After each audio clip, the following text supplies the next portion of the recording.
hay un tinte de mucha violencia. Pese a la renuncia del primer ministro de Nepal, las protestas no se detienen en ese país. En ese momento la Junta Militar está evaluando nombrar a la expresidenta del Tribunal Supremo como primer ministro del país.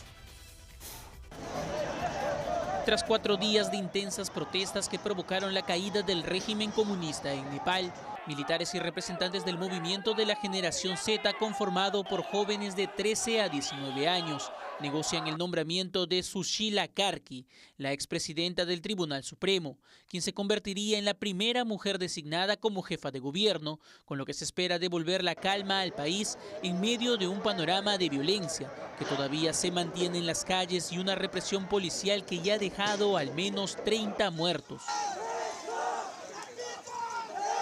A sus 73 años, Karki encarna un perfil neutral y su trayectoria está libre de afiliaciones políticas, lo que supondría ser una líder confiable para los jóvenes que buscan una figura distinta al autoritarismo encabezado por el ex primer ministro Sharma Oli, quien huyó del país cuando las protestas se radicalizaron.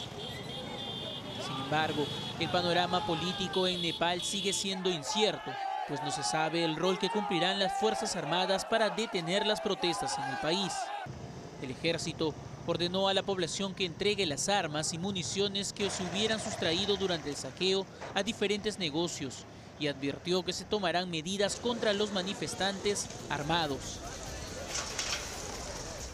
Aquí también tenemos que hay muchos factores que empiezan a juntarse y se traducen en el violento descontento de la población.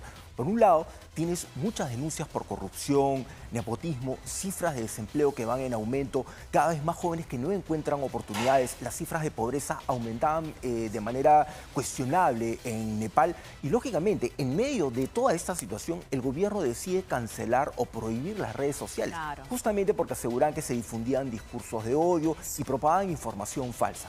Eso detonó toda esta ola de protestas que se agravaron justamente porque la policía y los militares salieron a reprimirlas con violencia. Se han producido saqueos a tiendas donde se encontraban armas, hay militares a los que les han robado el armamento y esto ya empieza a salirse de control. La esposa de un ex primer ministro fue quemada viva dentro de su casa, o sea, atacaron a golpes al ministro de Finanzas y ahora el gobierno tienen un presidente, pero tienen una figura, digamos, muy parecida a la de Francia, a la de España. Que el presidente nombra a un primer ministro que él forma su gabinete, necesita el voto del legislativo para poder gobernar. El primer ministro de Nepal ya presentó su renuncia y ahorita no tienen primer ministro. Están evaluando a quién designan. Uno de los posibles nombres es el de la ex titular del Tribunal de Justicia. Ella dice que representa de alguna manera la voz de los jóvenes. Eso también es cuestionable, porque los manifestantes están entre los 13 y los 20 años. O sea, un poco difícil que una persona mayor de 50 años pueda aglutinar el favoritismo de todas estas personas. Pero